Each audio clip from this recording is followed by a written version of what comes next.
시흥시가 지난해 100억이 넘는 체납액을 징수하지 않거나 보류하기로 했습니다. 3년 사이에 결손 처분 금액이 무려 5배나 늘어난 건데요. 재산이 없거나 일정 기간이 지나 체납액을 받지 못하는 상황이라는 건데 지나친 관용이 아니냐는 비판도 나오고 있습니다. 보도에 김성원 기자입니다. 지방세 징수법 제106조입니다.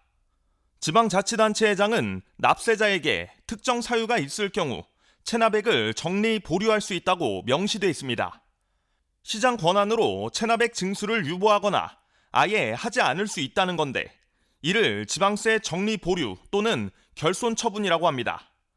취재진이 입수한 시흥시 지방세 결손 처분 현황입니다. 지난 2017년부터 2019년까지 20억 원이었던 금액이 2020년에 80억 원으로 늘었고 지난해에는 무려 100억 원을 넘겼습니다. 3년 사이 못 받을 수 있는 체납액이 5배가량 늘어난 겁니다. 이유를 알아봤더니 재산이 없어 징수할 수 없다고 판단된 경우가 가장 많았고 시효가 지나거나 배분 금액이 적은 경우가 뒤를 이었습니다. 그런데 결손 처분 금액이 큰 폭으로 뛴 2019년에서 2020년 사이 무재산으로 인정된 체납자가 대폭 는 것으로 파악됐습니다.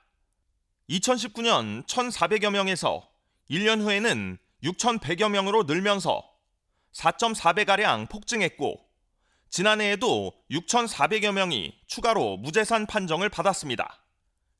상황이 이렇다 보니 시흥시에 지나친 관용이 아니냐는 비판이 나오고 있습니다. 어려운 상황 속에서 성실하게 세금을 내는 시민들이 박탈감을 느낄 수 있다는 겁니다. 지방자치단체의 장이 단독으로 납세 의무를 소멸시키는 행정처분으로 2년 연속 100억 원을 초과하는 결손 처분이 발생한 것은 바람직하지 않다고 봅니다. 성실하게 세금을 납부하는 대다수 시민에게 상대적 박탈감을 줄 수 있습니다. 이에 대해 시흥시 관계자는 코로나19를 겪으며 경제 사정이 어려운 경우가 많아 민생 안정을 위해 경기도에서 내려온 조치를 이행한 것이라고 밝혔습니다. 다만 무재산 대상자라고 해도 주기적으로 조사해 추가 재산이 발견되면 징수 조치에 나설 예정이라고 덧붙였습니다.